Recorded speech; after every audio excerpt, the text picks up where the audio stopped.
पांडु पत्नी माद्री के जुड़वा पुत्र में से एक नकुल हैं। नकुल सहदेव से बड़े थे।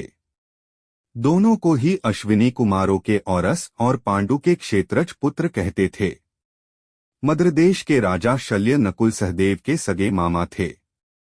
शल्य श्रीराम के कुल से थे। शल्यु कौरवों की ओर से लड़े थे। नकुल के नाम का अर्थ है परम विद्वान। उनके पिता अश्विन कुमार की तरह की नकुल ने धर्म, नीति और चिकित्सा शास्त्र में दक्षता हासिल की थी। मूल रूप से वे पशु चिकित्सक थे। नकुल ने यह शिक्षा गुरु द्रोणाचार्य से ली थी। उन्होंने इसके अलावा अश्व विद्या और चिकित्सा में भी निपुणता हासिल की थी। अज्ञातवास के दौरान नकुल ने भेष बदलकर ग्रंथिक नाम से महाराज विराट की राजधानी उपप्लव्य की घुड़शाला में शाही घोड़ों की देखभाल करने का काम किया था। नकुल तलवारबाजी और घुड़सवारी की कला में पारंगत थे।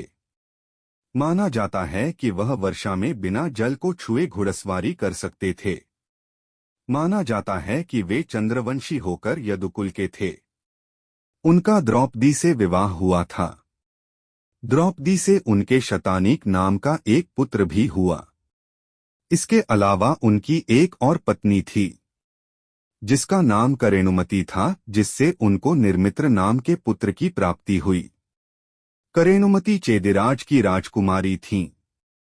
नकुल अत्यंत ही सुंदर थे, इसीलिए उनको उनके रूप पर घमंड था। उनकी सुंदरता के कारण उनकी तुलना कामदेव से की जाती थी।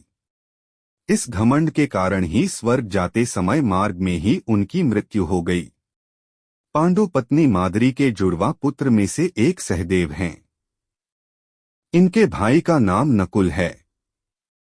यह भी अपने पिता और भाई की तरह पशुपालन शास्त्र और चिकित्सा में दक्ष थे और अज्ञातवास के समय विराट के यहाँ इन्होंने भी पशुओं की देखरेख का काम किया था।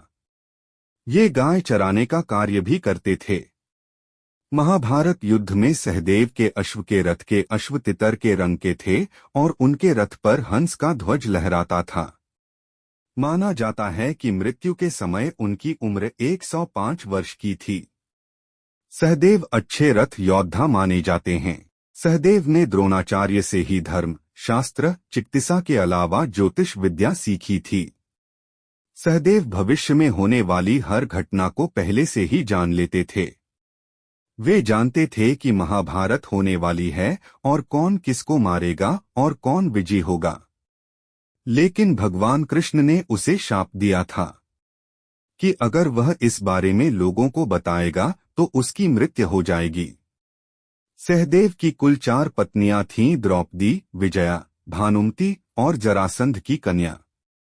द्रौपदी से पुत्र हुआ श्रुतकर्मा नामक और विजया से सुहोत्र पुत्र की प्राप्ति हुई।